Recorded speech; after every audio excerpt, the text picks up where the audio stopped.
Good morning everyone. ये हमारे class 10th chemistry का चैप्टर 1 जिसमें हम लोग पढ़ेंगे केमिकल रिएक्शंस और केमिकल इक्वेशन के बारे में। ये हमारा ऑफलाइन ब्रांच है जो बगहा एक हनुमानगढ़ी में चलता है और यहाँ पे हम लोग क्लास 1 से क्लास 10 तक सीबीएसई और बिहार बोर्ड दोनों का प्रिपरेशन कराते हैं। दोनों की सेपरेट अपनी बैचेज चलती है। देखिए, सबसे पहले हमारा टॉपिक शुरू होता है केमिकल वर्सेस फिजिकल चेंजेस। हमारे नेचर में जो भी चेंजेस होती है या हमारे आसपास जो भी चेंजेस होती है उसे हम मेजरली टू ग्रुप में कैटेगराइज कर देते हैं, दो ग्रुप में बांट देते हैं। कौन कौन सा है? एक फिजिकल चेंज और एक केमिकल चेंज।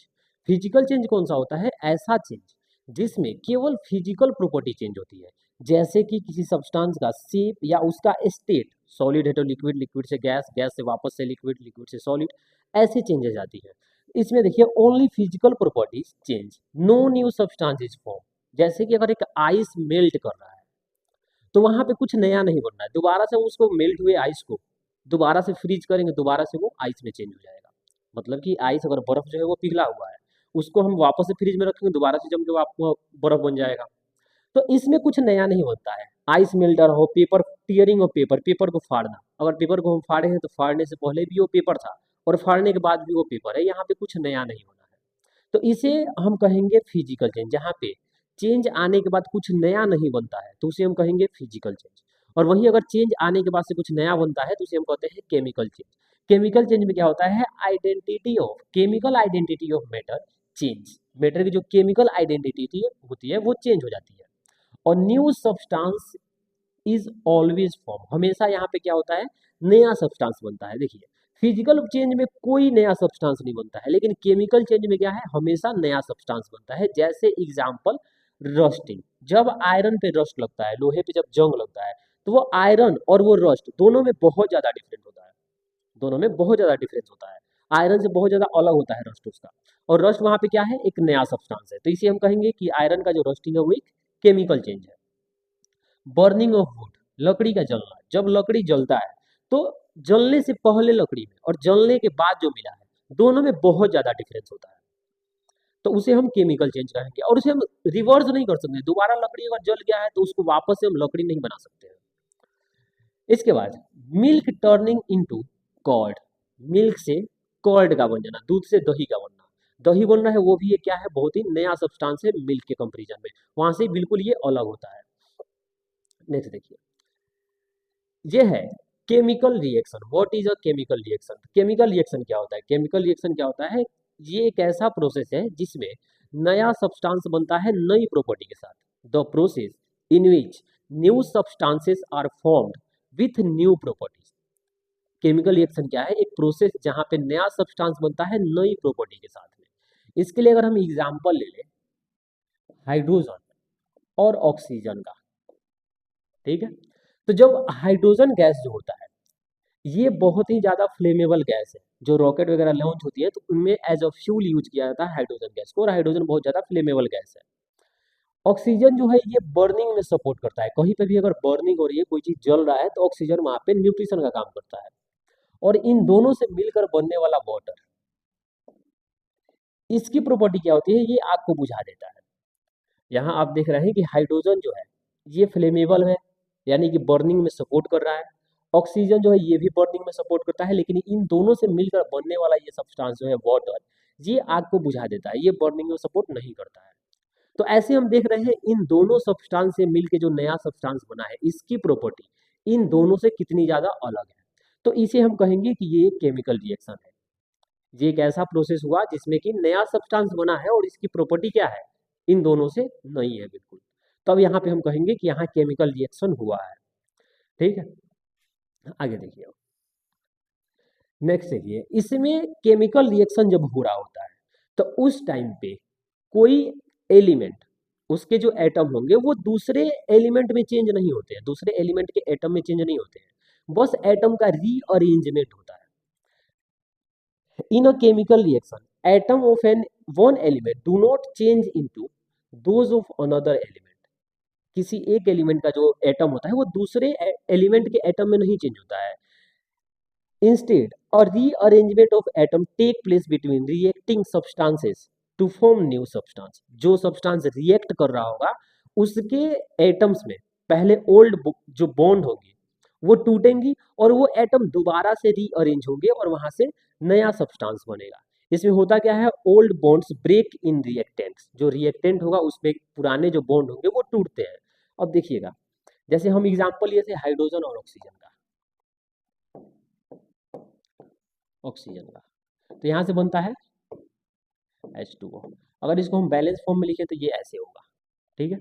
अब इसको अगर हम देखते हैं तो ये हाइड्रोजन जो है, यहाँ 2 और 2 4 हाइड्रोजन है, तो पहले हाइड्रोजन हाइड्रोजन का बॉन्ड पहले ब्रेक होगा, फिर ऑक्सीजन का बॉन्ड जो है वो ब्रेक होगा, और यहाँ से ये दो हाइड्रोजन इस ऑक्सीजन के साथ मिलेंगे और नया एक वाटर का मॉलिक्यूल बनेगा। इसमें जो ओल्ड बॉन्ड था पहले वो ब्रेक हुआ, ब्रेक होने के बाद से दोबारा से ये नया बॉन्ड बना और ये नए मॉलिक्यूल बने। देखिए इसमें क्या होता है, पहले ओल्ड बॉन्ड ब्रेक, पूरा रिएक्टेंट जो होता है इसमें ओल्ड बॉन्ड जो है वो ब्रेक होते हैं, new bond form in product, और प्रोडक्ट में क्या होता है, नया बॉन्ड बनता है। अब ये बॉन्ड जो ब्रेक हुआ है यहाँ से वाटर बना, इसमें बॉन्ड कैसे बना होगा, तो इसमें ये ऑक्सीजन, ये हाइड्रोजन और ये हाइड्रोजन, ऐसे नए बॉन्ड बने होंगे। तो केमिकल रिएक्शन में क्या होता है, जो रिएक्टेंट होते हैं उनका बॉन्ड पहले ब्रेक करता है और प्रोडक्ट में नया बॉन्ड बनता है। आगे देखिए, रिएक्टेंट्स एंड प्रोडक्ट। तो अभी जो हम रिएक्शन लिखे थे हाइड्रोजन और ऑक्सीजन का, और यहाँ से जो ये बन रहा था वाटर, ठीक। तो इसमें जो सब्सटेंस रिएक्शन में पार्टिसिपेट किए हैं, जो हमारे इनिशियल सब्सटेंस थे, उनको हम कहते हैं रिएक्टेंट्स। ये रिएक्टेंट है, और जो रिएक्शन के बाद बनता है इसे कहा जाता है प्रोडक्ट। जो सब्सटेंस रिएक्शन करते हैं, मतलब जिससे मिलकर नया सब्सटेंस बनेगा, उनको हम रिएक्टेंट्स कहेंगे, और बनने वाला जो सब्सटेंस होगा उसको हम प्रोडक्ट कहेंगे। तो केमिकल रिएक्शन में यही होता है, इस साइड में रिएक्टेंट्स होते हैं और यहाँ प्रोडक्ट बनता है। Characteristics of chemical reaction, chemical reaction की कौन कौन सी कैरेक्टरिस्टिक होती है, मतलब हमको कैसे पता चलेगा कहीं पे केमिकल रिएक्शन हो रहा है। तो उसके लिए देखिए क्या क्या है। इवोल्यूशन ऑफ गैस, अगर कहीं पे केमिकल रिएक्शन हुआ है तो वहां से गैस निकल सकती है, मतलब अगर कहीं से गैस निकल रहा है तो हम कहेंगे वहां पे केमिकल रिएक्शन हुआ है। देखिए, तो some chemical reaction are characterised by the evolution of gas, कुछ केमिकल रिएक्शन होती है उसे हम कैरेक्टराइज यानी उसे हम पहचान सकते हैं गैस के एवोल्यूशन से। जैसे एक एग्जांपल है जिंक का सल्फ्यूरिक एसिड के साथ में, ये डाइल्यूट सल्फ्यूरिक एसिड हम लेंगे और जिंक के साथ में जब रिएक्शन कराएंगे तो यहाँ से बनता है जिंक सल्फेट, और यहाँ से अलग होती है हाइड्रोजन गैस। तो ये रिएक्शन हम देख रहे हैं जिंक और डाइल्यूट सल्फ्यूरिक एसिड के बीच में, तो यहाँ से गैस इवॉल्व हो रहा है। तो अगर यहाँ गैस इवॉल्व हो रहा है तो हम कहेंगे कि यहाँ पे रिएक्शन हुआ है। यहाँ देखिए, ये एक अरेंजमेंट है जिसमें हम प्रैक्टिकली दिखा सकते हैं कि इस रिएक्शन में निकलने वाला जो गैस है वो हाइड्रोजन गैस है। इसके लिए क्या करना है, एक टेस्ट ट्यूब लेना है, इस टेस्ट ट्यूब में डाइल्यूट सल्फ्यूरिक एसिड लिया गया है, और ये जिंक ग्रेनुल्स हैं, जिंक के दाने हैं। जब इसमें रिएक्शन होता है तो यहाँ से एक गैस निकलेगी, और उस गैस को ऐसे पाइप से हम सोप वाटर में, ये जो है ये सोप वाटर है, इसमें जब ले जाएंगे तो यहाँ से सोप वाटर से बबल्स बनने शुरू हो जाएंगे, और उस बबल के अंदर भरा होगा हाइड्रोजन गैस। अभी हाइड्रोजन गैस के पास, यानी हाइड्रोजन गैस से भरे इस बबल के पास जब हम कैंडल लाएंगे तो ये क्या करेगा, पॉप साउंड के साथ जलेगा, फट फट की आवाज के साथ। तो हमें पता चलेगा कि यहाँ से निकलने वाला जो गैस होता है वो हाइड्रोजन गैस है, क्योंकि हाइड्रोजन गैस जो होता है उसे लैब में हम टेस्ट करते हैं, उसे जलाकर जब वो जलेगा तो वो पॉप साउंड प्रोड्यूस करता है। ये हाइड्रोजन गैस की टेस्टिंग होती है कि अगर कहीं कोई गैस है वो पॉप साउंड के साथ जल रहा है तो वो कौन सा गैस होगा, हाइड्रोजन गैस। नेक्स्ट देखिए, फॉर्मेशन ऑफ प्रेसिपिटेट, कहीं केमिकल रिएक्शन हो रहा है तो वहां पे प्रेसिपिटेट फॉर्म हो सकते हैं।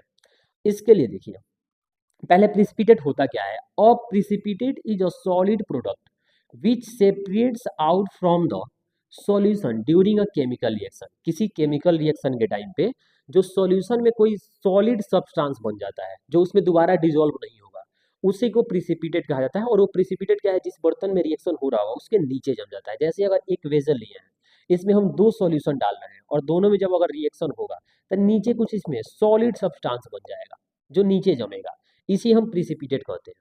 तो इसका एग्जाम्पल क्या हो जाएगा, पोटेशियम आयोडाइड, ये पोटेशियम आयोडाइड है, और ये लेड नाइट्रेट के साथ जब रिएक्शन करता है तो यहां से लेड आयोडाइड प्रिसिपिटेट बनता है।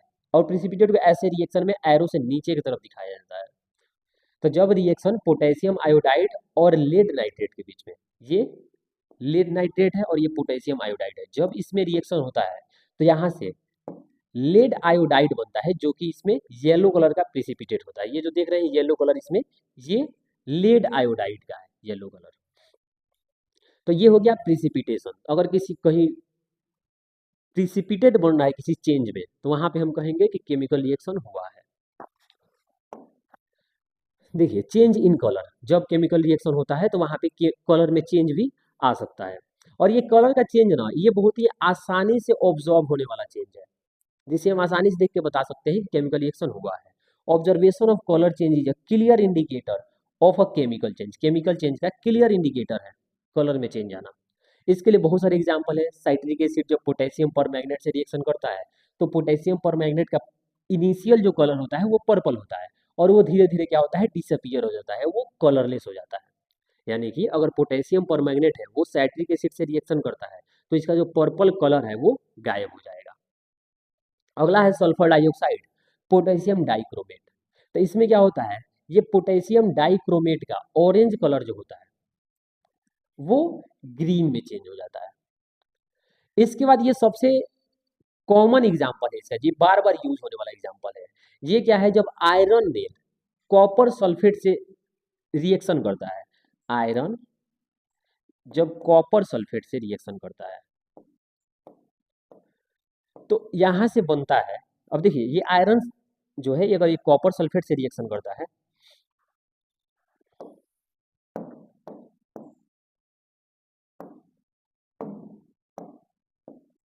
आयरन जो है कॉपर सल्फेट से रिएक्शन करता है तो यहां से बनाता है ये आयरन सल्फेट, या इसे फेरस सल्फेट कहा जाता है, और साथ में यहाँ से कॉपर अलग हो जाता है। अब ये जो होता है कॉपर सल्फेट, इसका कलर ब्लू होता है, ठीक है, इनिशियली इसका कलर ब्लू होता है, और जब ये रिएक्शन करके फेरस सल्फेट बनाता है तो इसका कलर ग्रीन हो जाता है, लाइट ग्रीन, इसका कलर ग्रीन हो जाता है। और शुरू में कैसा होता है, ये ब्लू कलर का होता है। तो जब ये रिएक्शन होता है आयरन नेल यानी कि फेरस और कॉपर सल्फेट में, तो यहाँ से आयरन सल्फेट बनता है या फेरस सल्फेट इसको कह सकते हैं, और कॉपर अलग होता है। और इस रिएक्शन में ये जो ब्लू कलर होता है कॉपर सल्फेट का, ये चेंज होकर ग्रीन कलर में बदल जाता है। और ये कलर का जो चेंज है ये एक क्लियर इंडिकेशन है केमिकल रिएक्शन का। आगे देखिए टेम्परेचर एंड स्टेट। तो अगर केमिकल रिएक्शन हो रहा है तो वहाँ पे टेम्परेचर में भी चेंज आ सकता है, और सब्सटेंस जो है उनके स्टेट में भी चेंज आ सकता है। जैसे जैसे यहाँ एग्जांपल है क्विक लाइम और वाटर के साथ में जब रिएक्शन करता है, जो क्विक लाइम जो होता है ये जिसे चूना कहा जाता है, तो ये जब वाटर के साथ में रिएक्शन करता है तो स्लेक्ट लाइम बनाता है और बहुत ज़्यादा यहाँ से हीट प्रोड्यूस होती है। और जिस रिएक्शन में हीट प्रोड्यूस होता है उसे एक्सोथर्मिक रिएक्शन कहा जाता है। जिस रिएक्शन में हीट प्रोड्यूस होता है उसे एक्सोथर्मिक रिएक्शन कहा जाता है। और ये जो रिएक्शन होता है क्विक लाइम और वाटर के साथ, इसमें बहुत ज़्यादा हीट प्रोड्यूस होती है। तो यहाँ हम कह सकते हैं कि अगर हीट प्रोड्यूस हो रहा है तो उसका वो पहले ठंडा था, बाद में हीट प्रोड्यूस हुआ, गर्म हो गया, तो वहाँ हम कह सकते हैं कि उसके टेम्परेचर में चेंज आया है। नेक्स्ट है change in state. The burning of a wax candle, मोमबत्ती जब जलता है तो शुरू में सॉलिड फॉर्म में होता है, और जब जलता है तो वहाँ से जो स्मोक निकलता है वो गैसियस फॉर्म में होता है। तो यहाँ हम देख सकते हैं कि जो वैक्स बर्न होता है, कैंडल जो जलता है, तो उस टाइम पे क्या होता है, सॉलिड से वो गैस में चेंज हो रहा होता है, साथ में वो लिक्विड में भी चेंज होता है, वहां से कुछ वाटर वेपर्स भी, ड्रॉपलेट्स भी निकलती है। अब देखिए इसके बाद है केमिकल इक्वेशंस। ये केमिकल इक्वेशन क्या है, इसे short hand language of chemistry कहा जाता है। मतलब कहने का है कि हम इसमें जो रिएक्शन होती है उन्हें बस उनके सिंबल्स का यूज करके रिप्रेजेंट करते हैं, तो उसे हम केमिकल इक्वेशन कहेंगे। जब हम केमिकल रिएक्शन को उनके सिंबल का यूज करके जब उसे रिप्रेजेंट करेंगे तो उसे हम केमिकल इक्वेशंस कहेंगे। एग्जाम्पल इसमें देखिए, ये केमिकल इक्वेशन हम कह सकते हैं दो तरह की, एक वर्ड इक्वेशन और एक केमिकल इक्वेशन। वर्ड इक्वेशन में क्या होता है कि हम जो सब्सटेंस रिएक्शन में पार्टिसिपेट कर रहे हैं या जो बन रहा है, इन सब का कंप्लीट नाम लिखते हैं। जैसे यहाँ मैग्नीशियम और ऑक्सीजन के साथ में दिख रहे हैं, रिएक्शन कर रहा है मैग्नीशियम, और यहाँ से मैग्नीशियम ऑक्साइड बना रहा है। ये सिंपल तो है लेकिन does not show number of atoms. इसमें नहीं पता चल रहा है कि मैग्नीशियम के कितने एटम्स हैं, ऑक्सीजन के कितने एटम्स हैं, और मैग्नीशियम ऑक्साइड जो यहाँ बन रहा है उसके कितने एटम्स हैं। इसमें मैग्नीशियम और ऑक्सीजन रिएक्शन करके मैग्नीशियम ऑक्साइड बना रहा है, ये तो पता चल जा रहा है, लेकिन मैग्नीशियम के कितने एटम है, ऑक्सीजन के कितने एटम है जो कि मिलकर मैग्नीशियम ऑक्साइड बना रहा है, ये नहीं पता चल रहा है। तो इसके लिए अब देखिए इसके जगह पर हम यूज कर रहे हैं ये, इसमें देखिए हम मैग्नीशियम के लिए क्या किए हैं, इसका सिंबल यूज किए बस Mg। ऑक्सीजन के लिए क्या, इसका सिंबल यूज किए हैं O2। और यहाँ इससे मिलकर बनने वाला जो ये मैग्नीशियम ऑक्साइड है, यहाँ भी इसके हम बस सिंबल्स यूज किए हैं। अब इसमें दोनों में डिफरेंट क्या है, यहाँ हमको पता चल जा रहा है कि मैग्नीशियम का एक एटम है, ऑक्सीजन का दो एटम है, और यहाँ से मैग्नीशियम ऑक्साइड के एक मॉलिक्यूल बना है। यहाँ पे एक मैग्नीशियम का एटम है, दो ऑक्सीजन के एटम्स हैं, और यहाँ मिलकर एक मैग्नीशियम ऑक्साइड का मॉलिक्यूल बना है। तो यहाँ हमको क्लियरली पता चल जा रहा है कि कितने एटम्स पार्टिसिपेट किए हैं और कितना नया मॉलिक्यूल यहाँ पे बना है। तो इसे केमिकल इक्वेशन कहा जाता है। यूजेस सिंबल एंड फॉर्मूला, जिसमें केवल हम जो भी एलिमेंट होंगे उनके सिंबल यूज करेंगे और साथ में जो यहाँ पे कंपाउंड बनेगा उन सबका केमिकल फॉर्मूला यूज करेंगे। मतलब कहने का है जब हम केमिकल रिएक्शन को केवल केमिकल फॉर्मूला और उनके सिंबल यूज करके रिप्रेजेंट करते हैं, जब किसी हम केमिकल रिएक्शन को उसमें पार्टिसिपेट करने वाले सब्सटेंसेस जो हैं उनको केवल हम उनके केमिकल फॉर्मूला या फिर उनके सिंबल को यूज करके रिप्रेजेंट करें तो उसे हम केमिकल इक्वेशन कहेंगे। ठीक है। नेक्स्ट है हमारा law of conservation of mass. ये law of conservation of mass क्या बताता है कि कहीं भी मास जो है ना क्रिएट हो सकता है ना ही डिस्ट्रॉय हो सकता है। किसी भी केमिकल रिएक्शन में ना ही मास क्रिएट होगा ना ही डिस्ट्रॉय होगा, जो उसका मास है, जो उसका भार है, वो कांस्टेंट रहता है। किसी भी केमिकल रिएक्शन में ना ही मास क्रिएट होता है ना ही डिस्ट्रॉय होता है। मास मतलब समझ रहे हैं भार। The total mass of elements present in the product must equal the total mass of element in the reactant. जो रिएक्टेंट का मास होगा, जो उसका भार होगा, वो प्रोडक्ट के भार के हमेशा इक्वल आना चाहिए। जो प्रोडक्ट का मास होगा, रिएक्टेंट का मास होगा, वो हमेशा इक्वल आना चाहिए। इसी वजह से therefore we must balance chemical equation. इसीलिए हम लोग को एकदम केमिकल इक्वेशन हमेशा बैलेंस फॉर्म यूज करना चाहिए। क्यों? क्योंकि according to law of conservation of mass, mass can neither be created nor destroy in a chemical reaction. किसी भी केमिकल रिएक्शन में ना ही मास क्रिएट हो सकता है ना ही डिस्ट्रॉय हो सकता है। तो इसीलिए हम हमेशा बैलेंस केमिकल इक्वेशन का यूज करेंगे, ताकि जितने रिएक्टेंट के एटम्स हो उतने ही प्रोडक्ट में एटम्स दिखे। तो इसके लिए हम हमेशा बैलेंस केमिकल इक्वेशन का यूज करते हैं। आगे देखिए अनबैलेंस, जिसे स्केलेटल भी इक्वेशन भी कहा जाता है। इसमें क्या होता है कि जो रिएक्टेंट के एटम्स होते हैं, जैसे यहाँ पे हाइड्रोजन देखे तो हाइड्रोजन 2 है, ऑक्सीजन यहाँ पे 2 है। अब प्रोडक्ट में हाइड्रोजन 2 है बट ऑक्सीजन 1 है। तो इसमें हम देख रहे हैं कि यहाँ रिएक्टेंट में जो नंबर है हाइड्रोजन का, ये तो इक्वल है प्रोडक्ट में, लेकिन जो ऑक्सीजन का है ये इक्वल नहीं है। तो इसे हम अनबैलेंस्ड या स्केलेटल इक्वेशन कहेंगे। बैलेंस्ड में क्या होता है, देखिए यहाँ पे हाइड्रोजन के 4 एटम्स हैं, यहाँ ऑक्सीजन के 2 एटम्स हैं। यहाँ देखें अगर टोटल, तो ये मिला के यहाँ पे 4 एटम हाइड्रोजन के दिख रहे हैं, और ये 2 जो है इन दोनों के साथ मल्टीपल में है। तो यहाँ से ये ऑक्सीजन भी जो है वो 2 है। अब यहाँ देख रहे हैं 4 हाइड्रोजन 2 ऑक्सीजन 2 ऑक्सीजन। तो ये इक्वेशन जो है ये बैलेंस्ड है। तो इसे हम अनबैलेंस्ड केमिकल इक्वेशन कहेंगे, इसे बैलेंस्ड केमिकल इक्वेशन कहेंगे, जिसमें नंबर ऑफ एटम्स रिएक्टेंट में जितने हैं उतने ही प्रोडक्ट में हैं, तो उसे हम कहेंगे बैलेंस, और अगर इक्वल नहीं है तो उसे हम कहेंगे अनबैलेंस्ड। अब केमिकल रिएक्शन को बैलेंस, जो केमिकल इक्वेशन होता है उसको बैलेंस कैसे किया जाता है, इसके लिए हम एक सेपरेट वीडियो बनाएंगे जिसमें हम आपको बताएंगे कि केमिकल इक्वेशन को कैसे बैलेंस किया जाता है। इसमें हम आगे कॉन्सेप्ट देखते हैं। देखिए बर्निंग ऑफ मैग्नीशियम जो है एक बार इसे पढ़ लेते हैं। मैग्नीशियम जो होता है वो ऑक्सीजन में जब बर्न होता है तो मैग्नीशियम ऑक्साइड बनाता है, और इसे हम बर्न करने से पहले मैग्नीशियम को सैंड पेपर से, सरेस पेपर जो होता है उससे साफ कर देते हैं, ताकि उसके ऊपर जो है मैग्नीशियम ऑक्साइड की जो लेयर बनी हुई है वो हट जाए। ठीक है। इसमें डैजिंग व्हाइट फ्लेम बनता है, जैसे ये देख रहे हैं ऐसा फ्लेम बनता है व्हाइट कलर का, और यहाँ से व्हाइट एस मैग्नीशियम ऑक्साइड का बनता है प्रोडक्ट। जो ये बनता है ये ऐसे बनता है मैग्नीशियम ऑक्साइड व्हाइट कलर का। तो बर्निंग ऑफ मैग्नीशियम क्या होता है, एक केमिकल रिएक्शन है जिसमें क्या होता है हीट प्रोड्यूस होता है और साथ में मैग्नीशियम ऑक्साइड बनता है। Making equation more informative. अब हम अपने केमिकल इक्वेशन में और ज़्यादा इन्फॉर्मेशन कैसे ऐड कर सकते हैं। देखिए, तो जो हमारे रिएक्टेंट या प्रोडक्ट है, जैसे हम ये हाइड्रोजन और ऑक्सीजन का एग्जाम्पल लिए थे, तो इसमें हमारा वाटर प्रोडक्ट बना था। तो इसमें ये हाइड्रोजन क्या है, तो शुरू में ये गैसियस स्टेट में होता है, तो ऐसे हम इसके फिजिकल स्टेट को इंडिकेट कर सकते हैं इनके पास में, ये भी गैसियस स्टेट में, और यहाँ से बनने वाला ये लिक्विड स्टेट में। इसके अलावा अगर कोई सॉलिड होता है तो उसमें हम एस यूज कर लेंगे ब्रैकेट में, अगर एक्वस होता है तो वहाँ पे हम ए क्यू यूज कर। हीट चेंज अगर होता है तो हम इसी में कहीं प्लस हीट करके इंडिकेट कर सकते हैं, यहाँ पे प्लस हीट करके हम इंडिकेट कर सकते हैं, या अगर हीट वो ले रहा है तो उसे हम माइनस हीट करके इंडिकेट कर सकते हैं। इसके अलावा कोई अगर स्पेशल कंडीशन है कि कुछ प्रेशर स्पेसिफिक होगा तभी रिएक्शन कंप्लीट होगा, या फिर एक स्पेसिफिक टेम्परेचर में ही रिएक्शन कंप्लीट होगा, या इसमें कुछ कैटलिस्ट यूज होंगे। कैटलिस्ट क्या होता है, ये ऐसे सब्सटेंस होते हैं ना जो केमिकल रिएक्शन को कंप्लीट कराने में हेल्प करते हैं। ये खुद रिएक्शन में पार्टिसिपेट नहीं करते हैं, बस रिएक्शन को कंप्लीट कराने में हेल्प करते हैं। इन सब को इस एरो के ऊपर या नीचे इंडिकेट किया जाता है।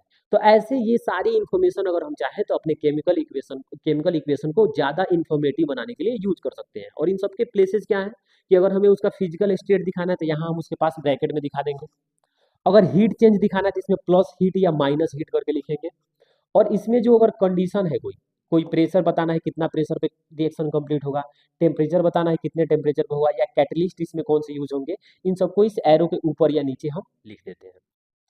अब देखिए, जो इक्वेशन हीट चेंज के बारे में बताता है उसे हम थर्मोकेमिकल इक्वेशन कहते हैं। जो इक्वेशन हीट चेंज के बारे में बताता है उसे हम थर्मोकेमिकल इक्वेशन कहते हैं। नेक्स्ट है हमारा exothermic and endothermic reaction.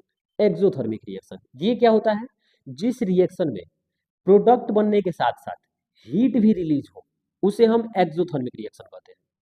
Exothermic reaction क्या है, ऐसा रिएक्शन जिसमें प्रोडक्ट बनने के साथ साथ हीट भी प्रोड्यूस हो। जैसे ये रिएक्शन है, इसमें मैग्नीशियम जो है ऑक्सीजन के प्रेजेंस में अगर बर्न होता है तो ये मैग्नीशियम ऑक्साइड बनाता है और साथ में बहुत ज़्यादा हीट प्रोड्यूस करता है। तो ऐसे रिएक्शन को हम कहते हैं एक्सोथर्मिक रिएक्शन। रेस्पायरेशन, जो हमारी बॉडी में रेस्पायरेशन होता है, ये भी एक टाइप का एक्सोथर्मिक रिएक्शन है, क्योंकि इससे भी हीट प्रोड्यूस होता है, एनर्जी प्रोड्यूस होती है। इसके बाद एंडोथर्मिक रिएक्शन, जब रिएक्शन में हीट या एनर्जी एब्जॉर्ब्ड हो, रिएक्शन कंप्लीट कराने के लिए हीट या एनर्जी एब्जॉर्ब हो, उसे हम कहते हैं एंडोथर्मिक रिएक्शन। इसे हम एंडोथर्मिक रिएक्शन कहते हैं। जैसे यहाँ पे कैल्शियम कार्बोनेट है, ये कैल्शियम ऑक्साइड और कार्बन डाइऑक्साइड में अगर ब्रेक होता है तो उस कंडीशन में इसको हीट देनी पड़ती है, ये हीट लेता है, तो इसे हम कह सकते हैं कि ये एक एंडोथर्मिक रिएक्शन है। और फोटोसिंथेसिस जो होता है वो एक टाइप का एंडोथर्मिक रिएक्शन है, क्योंकि इसमें एनर्जी एब्जॉर्ब होती है, प्लांट की जो लीव्स होती हैं वो सनलाइट से एनर्जी लेती है। तो अगर एनर्जी प्रोड्यूस हो रहा है तो उसे हम कहेंगे एक्सोथर्मिक रिएक्शन, और अगर एनर्जी एब्जॉर्ब्ड हो रहा है तो उसे हम कहेंगे endothermic chemical reaction. Exothermic reaction क्या होगा, जिसमें हीट प्रोड्यूस होगी। एंडोथर्मिक रिएक्शन क्या होगा, जिसमें हीट एब्जॉर्ब्ड होगी। ये दो रिएक्शन है, एक्सोथर्मिक एंडोथर्मिक। और ये इक्वेशन हीट चेंज के बारे में बता रहा है, ये भी इक्वेशन जो है हीट चेंज के बारे में बता रहा है। तो इन दोनों को हम कहेंगे थर्मोकेमिकल इक्वेशन। आगे देखिए, इसके बाद है टाइप्स ऑफ केमिकल रिएक्शन। अब केमिकल रिएक्शन कितने टाइप की होती है, तो केमिकल रिएक्शन को ना उनके बिहेवियर के बेस पे अलग अलग कैटेगराइज किया जाता है। Classifying chemical transformation based on behaviour, उनके बिहेवियर पर केमिकल इक्वेशन को अलग अलग ग्रुप में क्लासिफाइड किया जाता है। तो ये ग्रुप हमारे मेजर ये हैं 5 ग्रुप्स। पहला क्या है, कॉम्बिनेशन रिएक्शन, जिसमें दो सब्सटेंस या दो से ज्यादा सब्सटेंस एक साथ कंबाइन हो और एक नया सब्सटेंस बना दे। इसमें क्या है, एक सिंगल रिएक्टेंट हो और एक से ज्यादा प्रोडक्ट हो, तो इसे कहते हैं डिकम्पोजिशन रिएक्शन। इसके बाद होता है डिस्प्लेसमेंट रिएक्शन। इसमें एक ज्यादा रिएक्टिव जो मटेरियल होता है वो अपने से कम रिएक्टिव को उसके जगह से डिस्प्लेस कर देता है, हटा देता है, तो इसे हम कहते हैं डिस्प्लेसमेंट। जब ये डिस्प्लेसमेंट दो टाइप का हो जाए, मतलब ये सब्सटेंस अपने आयंस को एक्सचेंज कर दे, जो रिएक्टेंट्स हैं वो अपने आयंस को अगर एक्सचेंज करें तो यहाँ पे जो रिएक्शन होगा उसे डबल डिस्प्लेसमेंट कहेंगे, मतलब दो बार डिस्प्लेसमेंट होगा उसमें। इसके बाद है redox reaction, transfer of oxygen या इलेक्ट्रॉन्स। तो इसमें दो तरह का होता है, ऑक्सीडेशन और रिडक्शन। तो ये सभी रिएक्शन को अब एक एक करके हम देखते हैं। शुरू करते हैं हम लोग पहला कॉम्बिनेशन रिएक्शन से। कॉम्बिनेशन रिएक्शन क्या है, देखिए, रिएक्शन इन विच टू और more substance combine to form a single product. इसमें क्या होता है, दो या दो से ज्यादा सब्सटेंस एक साथ मिलेंगे और नया सब्सटेंस बनाएंगे। एक साथ मिलने का मतलब क्या है ना, देखिए यहाँ दो रिएक्टेंट है और यहाँ सिंगल प्रोडक्ट है, तो यहाँ हम देख रहे हैं कि रिएक्टेंट दो है और मिलकर एक बनाया है, तो यहाँ हम कहेंगे ना ये कंबाइन हुआ है, एक साथ मिल गया है। तो कंबाइन हुआ है तो इसे हम कहेंगे कॉम्बिनेशन रिएक्शन। कॉम्बिनेशन का मतलब ये था ना एक साथ मिल जाना, तो यहाँ पे दो सब्सटेंस मिलकर एक सिंगल प्रोडक्ट बना रहा है, तो इसे हम कहेंगे कॉम्बिनेशन रिएक्शन। दूसरा भी उसी का एग्जांपल है, हाइड्रोजन और ऑक्सीजन मिलकर वाटर बना रहा है, यहाँ हम देख रहे हैं दो रिएक्टेंट है और एक सिंगल प्रोडक्ट है, तो इसे हम कहेंगे कॉम्बिनेशन रिएक्शन। नेक्स्ट देखिए, रिएक्शन ऑफ क्विकलाइम, ये भी एक टाइप का कॉम्बिनेशन रिएक्शन है। आप देखिए कैल्शियम ऑक्साइड जिसे क्विकलाइम कहा जाता है और ये वाटर के साथ जब रिएक्ट करता है तो यहाँ से बनता है कैल्शियम हाइड्रा ऑक्साइड और यहाँ से बहुत ज्यादा हीट प्रोड्यूस होती है। ठीक है, तो ये भी एक टाइप का क्या है, एक टाइप का कॉम्बिनेशन रिएक्शन है, इसे कहा जाता है क्विकलाइम। ये जब वाटर के साथ में रिएक्शन करता है तो ये कैल्शियम हाइड्रोक्साइड बनाता है और साथ में बहुत ज्यादा हीट प्रोड्यूस होता है। आगे देखिए, अब ये कैल्शियम हाइड्रोक्साइड जो है इसका यूज किया जाता है व्हाइट वॉशिंग में, दीवारों को सफेद करने में। और होता क्या है इसमें, देखिए कैल्शियम हाइड्रोक्साइड जब एटमॉस्फेयर के कार्बन डाइऑक्साइड से रिएक्शन करता है, मतलब कहने का है कि जब इसे हम दीवार पे लगा देंगे तो एटमॉस्फेयर में जो कार्बन डाइऑक्साइड है उससे ये रिएक्शन करता है और रिएक्शन करके बनाता है यहाँ पे कैल्शियम कार्बोनेट और साथ में वाटर अलग करता है। तो जब ये कैल्शियम कार्बोनेट बनाता है तो ये कैल्शियम कार्बोनेट एक ऐसा कंपाउंड है जिसमें बहुत ही ज्यादा चमक होती है, ये व्हाइट कलर का होता है और बहुत ज्यादा चमकता है। तो इसी वजह से क्या है कि इसका यूज हम करते हैं व्हाइट वॉशिंग, जब दीवार पे से लगा देंगे तो शुरू में इसका कलर वैसा नहीं आता है, उससे चमक नहीं आती है, लेकिन कुछ टाइम के बाद से ये ऐसे एकदम कैल्शियम कार्बोनेट बनाता है और उसमें बहुत ज्यादा चमक आ जाती है। इसी प्रॉपर्टी की वजह से इसका यूज किया जाता है व्हाइट वॉशिंग में, दीवारों को सफेद करने में। नेक्स्ट है डीकम्पोजिशन रिएक्शन। डीकम्पोजिशन रिएक्शन में क्या होता है, इसमें एक रिएक्टेंट होगा और ये ब्रेक होकर दो या दो से ज्यादा प्रोडक्ट बनाएगा। मतलब सिंगल जब रहेगा रिएक्टेंट और दो या दो से ज्यादा प्रोडक्ट होंगे तो उसे हम कहेंगे डीकम्पोजिशन रिएक्शन। ठीक है, a single reactant breaks down into two और more simpler products required energy. अब ये डीकम्पोजिशन जो होता है ना, इसको एनर्जी देनी पड़ती है। तो इसमें एनर्जी क्या होता है, हम तीन फॉर्म में दे सकते हैं। पहला क्या है, हीट के फॉर्म में, दूसरा इलेक्ट्रिसिटी के फॉर्म में, या सनलाइट। पहला देखिए, अगर हीट के यूज करके डिकम्पोजिशन हो रहा है तो उसे हम कहेंगे थर्मल डिकम्पोजिशन। अगर इलेक्ट्रिसिटी का यूज करके हो रहा है तो उसे हम कहेंगे इलेक्ट्रोलाइटिक डिकम्पोजिशन। अगर सनलाइट का यूज करके हो रहा है तो उसे हम कहेंगे फोटोलाइटिक डिकम्पोजिशन। ये तीन टाइप की डिकम्पोजिशन रिएक्शन होती है जिसमें एनर्जी के सोर्स के रूप में हम तीन अलग अलग टाइप से एनर्जी दे सकते हैं। एक तो हीट दे सकते हैं, इलेक्ट्रिसिटी दे सकते हैं और सनलाइट दे सकते हैं। इन तीनों की हेल्प से डिकम्पोजिशन रिएक्शन होता है। तो एक एक करके हम देखते हैं तीन टाइप की कौन कौन सी डिकम्पोजिशन रिएक्शन है। पहला है थर्मल डिकम्पोजिशन। इसमें लेड नाइट्रेट जो है इसको अगर हम हीट करते हैं तो ये लेड ऑक्साइड, नाइट्रोजन डाइऑक्साइड और ऑक्सीजन बनाता है। इसमें देखिए, strongly heating lead nitrate crystal in a dry test tube produces brown fumes of nitrogen oxide. ठीक, इसको जब हम हीट करें, आप देख रहे हैं सिंपल से, यहाँ बस इतना समझना है कि यहाँ पे रिएक्टेंट कितना है, एक सिंगल, और यहाँ प्रोडक्ट कितने हैं, थ्री। और ये किसकी वजह से हो रहा है, तो हीट की वजह से हो रहा है, हीट देने की वजह से। तो इसलिए इसको हम कहेंगे थर्मल डिकम्पोजिशन, क्योंकि ये हीट की वजह से हो रहा है डिकम्पोजिशन।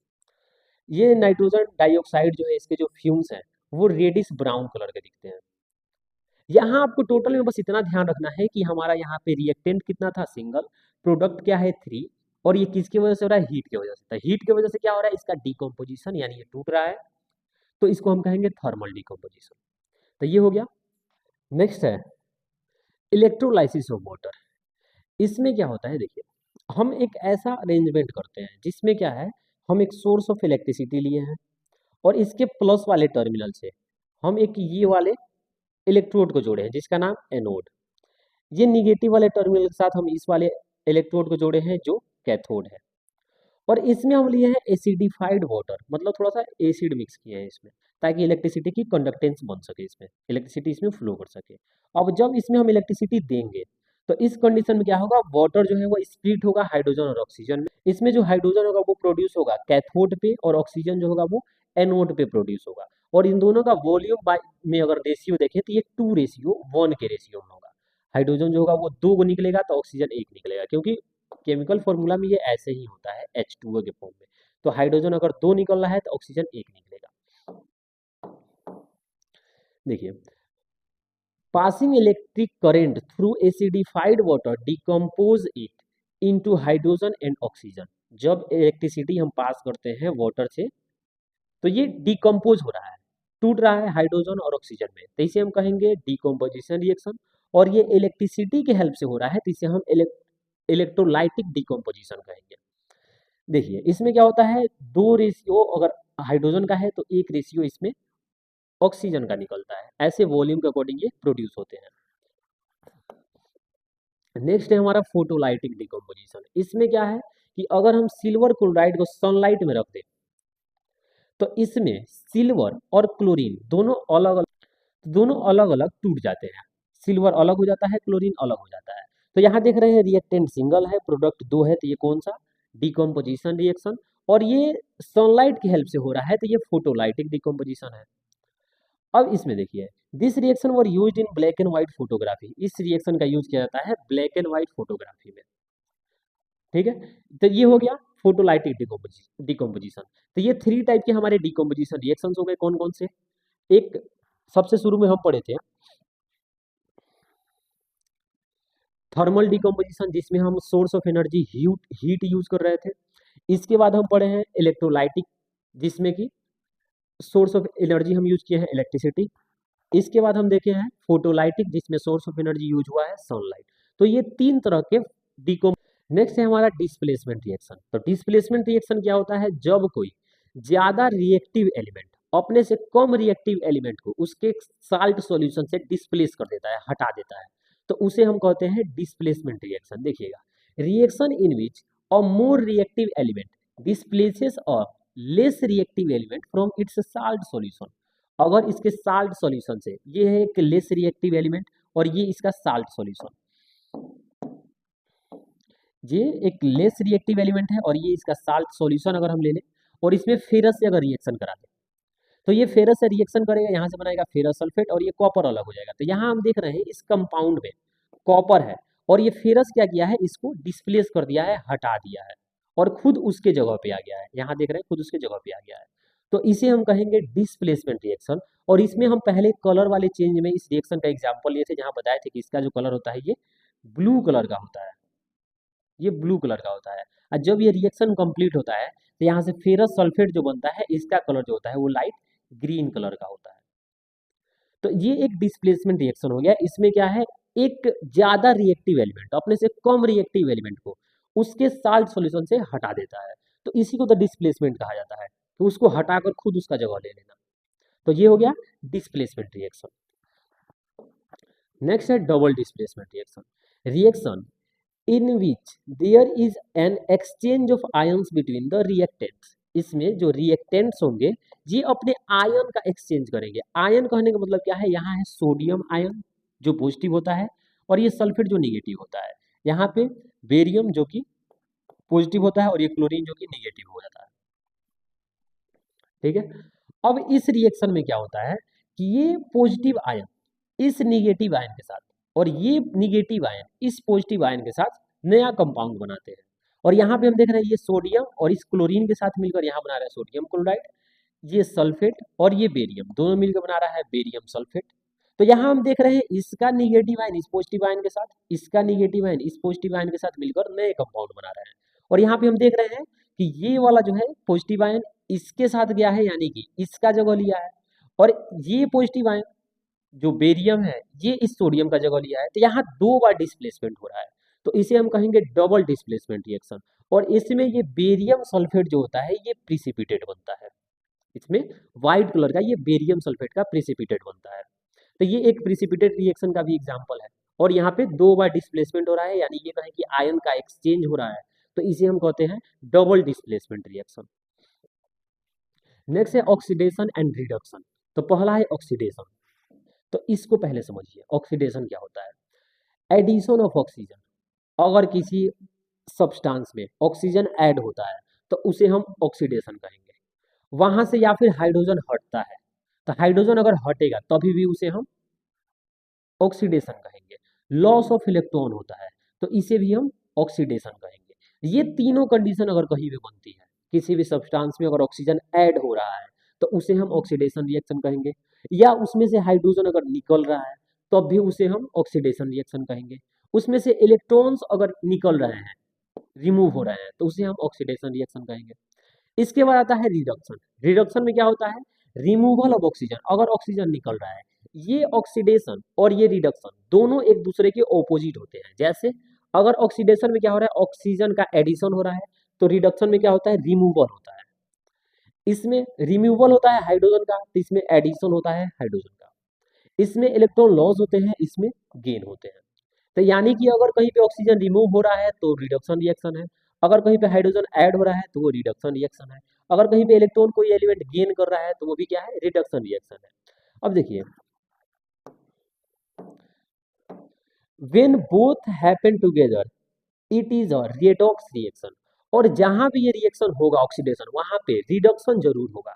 और ये दोनों रिएक्शन साथ साथ में होते हैं, इसीलिए इन दोनों को एक साथ रेडॉक्स रिएक्शन कहा जाता है, ऑक्सीडाइजिंग एंड रिड्यूसिंग एजेंट।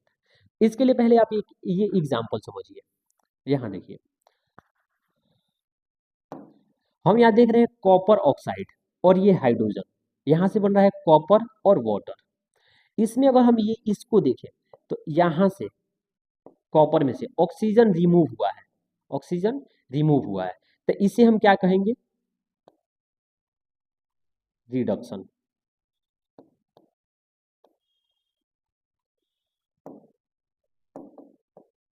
तो इसे हम क्या कहेंगे, रिडक्शन। इसे हम रिडक्शन कहेंगे क्योंकि यहाँ से ऑक्सीजन निकला है। इस हाइड्रोजन को देखें तो इसके साथ ऐड हुआ है ऑक्सीजन, तो इसे हम कहेंगे ऑक्सीडेशन। इसे हम कहेंगे ऑक्सीडेशन। अब देखिए यहाँ पे ये इसका रिडक्शन हुआ, इसका ऑक्सीडेशन हुआ, और ये दोनों रिएक्शन हुआ एक साथ, तो इसे हम कहेंगे रेडॉक्स रिएक्शन। अब इसमें ध्यान देने वाला बात ये है कि इसका जो कॉपर ऑक्साइड का जो रिडक्शन हुआ है वो किसके वजह से हुआ है, तो हाइड्रोजन के वजह से हुआ है। हाइड्रोजन ही ऑक्सीजन यहाँ से ले लिया है। ये कॉपर ऑक्साइड का रिडक्शन किसके वजह से हुआ है, तो हाइड्रोजन के वजह से हुआ है। तो हाइड्रोजन क्या हो जाएगा, रिड्यूसिंग एजेंट।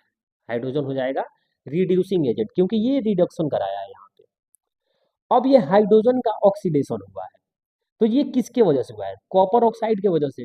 कॉपर ऑक्साइड ही ऑक्सीजन दिया है इसको, तो यहाँ पे ऑक्सीडेशन हुआ है, तो ये कॉपर ऑक्साइड हो जाएगा ऑक्सीडाइजिंग एजेंट।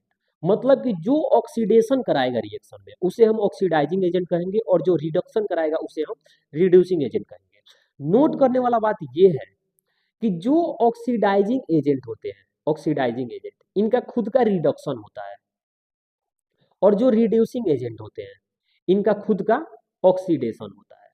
ये टर्म्स बहुत ज़्यादा कंफ्यूजिंग है, एक oxidation, reduction, oxidising agent, reducing agent, और फिर उनका ऑक्सीडेशन और रिडक्शन होना। तो पहले आप ये समझिए, यहाँ से ऑक्सीजन रिमूव हुआ है तो इसको हम कहेंगे इसका रिडक्शन हुआ है। इसमें ऑक्सीजन ऐड हुआ है तो इसका हम कहेंगे कि ऑक्सीडेशन हुआ है। अब इसका रिडक्शन किसके वजह से हुआ, तो हाइड्रोजन की वजह से, तो हाइड्रोजन क्या हो गया, रिड्यूसिंग एजेंट। इसका ऑक्सीडेशन किसके वजह से हुआ, कॉपर ऑक्साइड की वजह से, तो कॉपर ऑक्साइड क्या हो गया, कॉपर ऑक्साइड क्या हो गया, ऑक्सीडाइजिंग एजेंट। अब जो कॉपर ऑक्साइड है ऑक्सीडाइजिंग एजेंट है, इसका खुद का रिडक्शन हुआ है। हाइड्रोजन जो है यानी कि जो रिड्यूसिंग एजेंट है, इसका खुद का ऑक्सीडेशन हुआ है। तो ये होती है ऑक्सीडाइजिंग और reducing agents. Effect of oxidation in daily life, और हमारे डेली लाइफ में क्या क्या ऑक्सीडेशन का इफेक्ट है। From rusting metal to spoiling food, यही पढ़ना है हम लोग को इसमें।